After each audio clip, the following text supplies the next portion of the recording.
Greetings, ladies and gentlemen, and welcome to this latest rendition of Tales from Outer Space. Taken from the subreddit HFY. All the relevant links will be down below. And as always, I hope that you enjoy, and if you do, please consider supporting the channel. Now, on to the science fiction.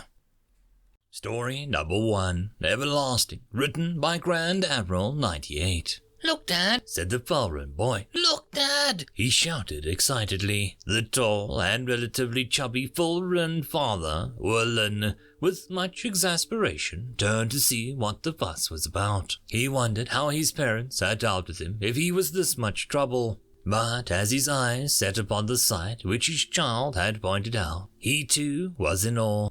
"Dad, is that a human?" the child asked, excitedly curious. Why, he thought about the creature's features. Taller than him by a considerable margin, a hairy mane on his head, 2 arms, 2 legs, endoskeleton, soft skin, nose, mouth. It could only be... Yes, Jorel, I think that is a human. He looked once more. They were in a largely desolate area, in the middle of an open field. What would a human be doing here, of all places? "Can we go see him?" asked the boy, jumping up and down. "Please." He tried to shake his shock at seeing one, but as his senses came back to him, he only said, Yes, of course, let's go." They approached slowly, but this human, wearing an elegant dark vest and dark blue trousers, turned to see them approaching.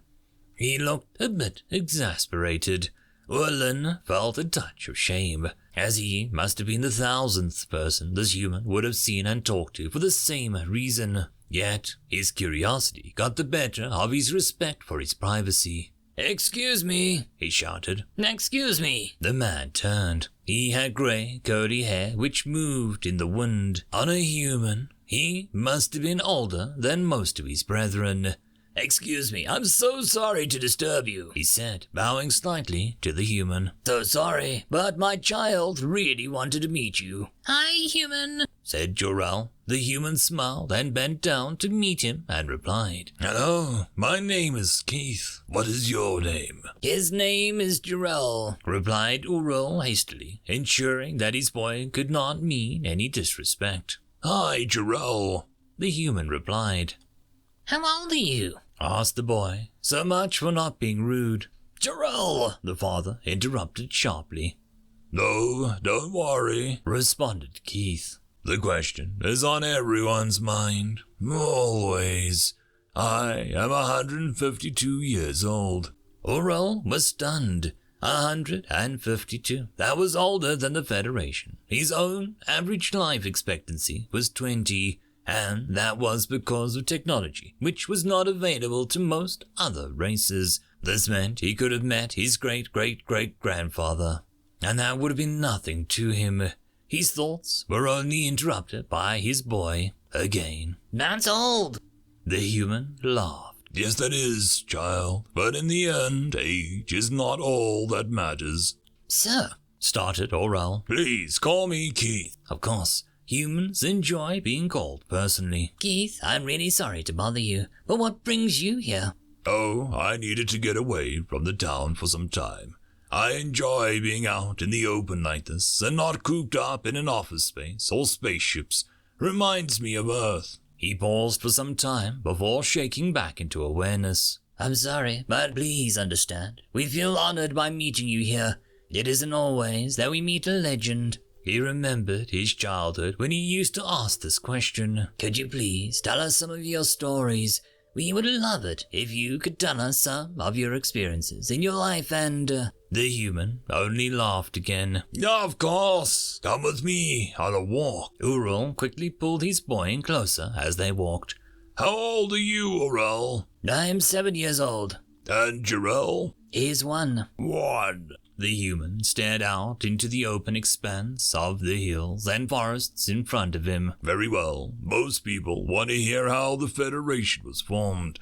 I take it you want to hear the same. Ural only nodded, and the human smiled again. But first, do you know why humans are usually at the head of the Federation? Why we usually are at the head of industries and mining operations? Why we are the best mercenaries and politicians and all of these things? Well, it's only because of one thing. Ural listened intently. We live for so long that we hone our experiences and knowledge to a fine edge. How long is your education for? 3 years? Ural nodded. Our schools and universities teach us for our 25 to 31st years. 30 years? Ural exclaimed. That means that an infant human could not contribute to society for more than my most optimistic lifetime.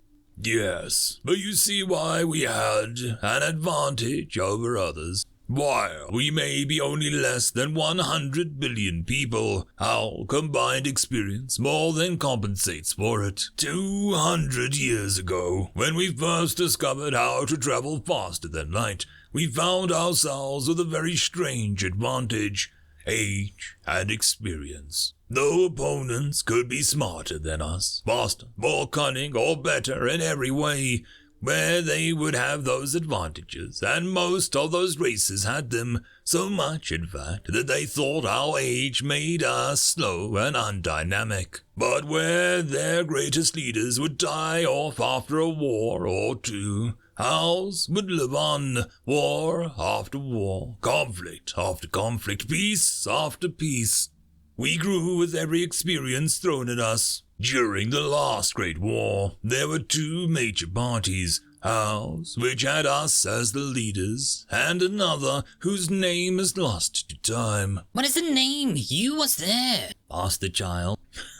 Yes, I was, and I agreed not to tell anyone, just as every other human who lived there so long ago. But they were the shortest-lived, most dynamic creatures in existence. I was 55 then, but I captained one of the dreadnoughts of the fleet sent in the last great encounter between our alliances. Their fleet's movements were cunning, but we had seen them before. Their torpedoes launched from their great ships, but I knew how to avoid them, as I'd seen and done on the edge of my memory 15 years prior. They tried to trap us, but our admirals saw it coming.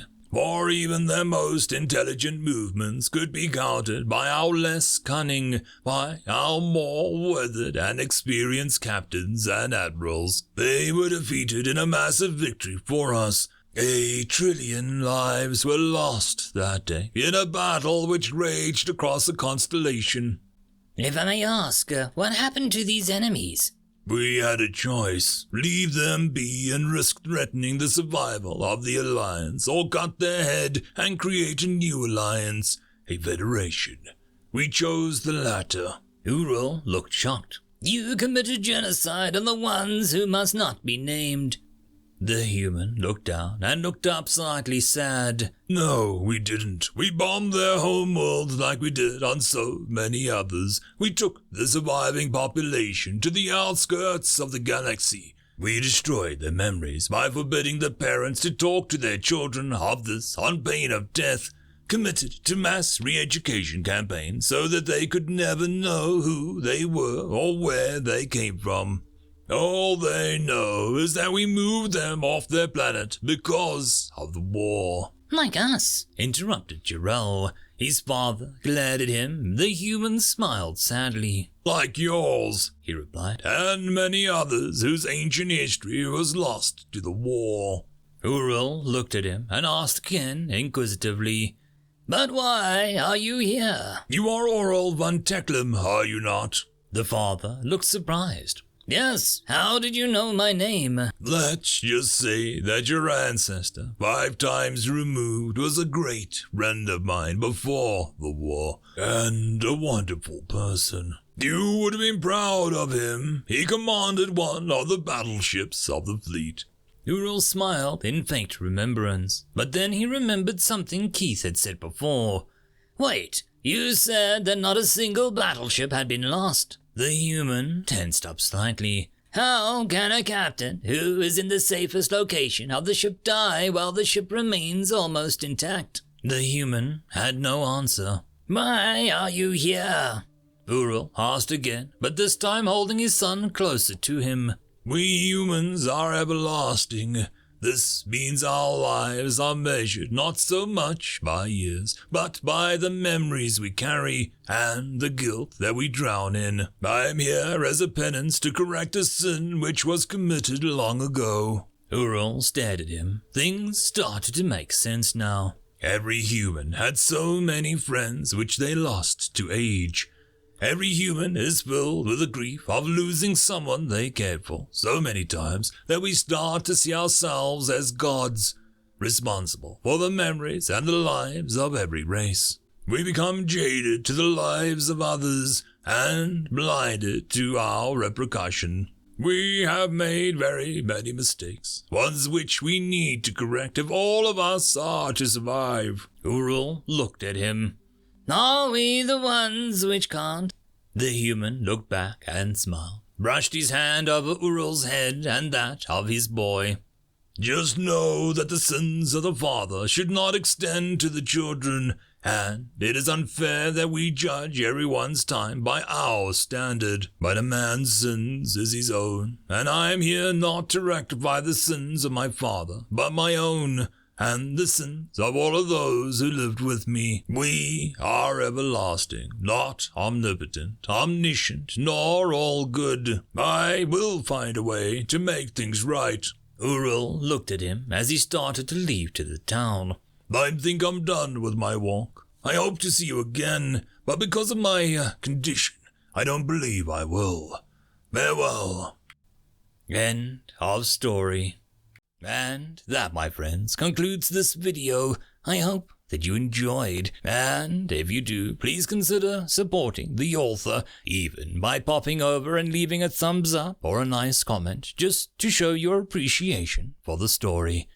However, if you wish to support this channel, there are links down below which will help immensely.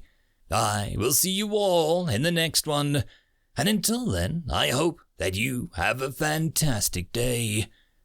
Cheers.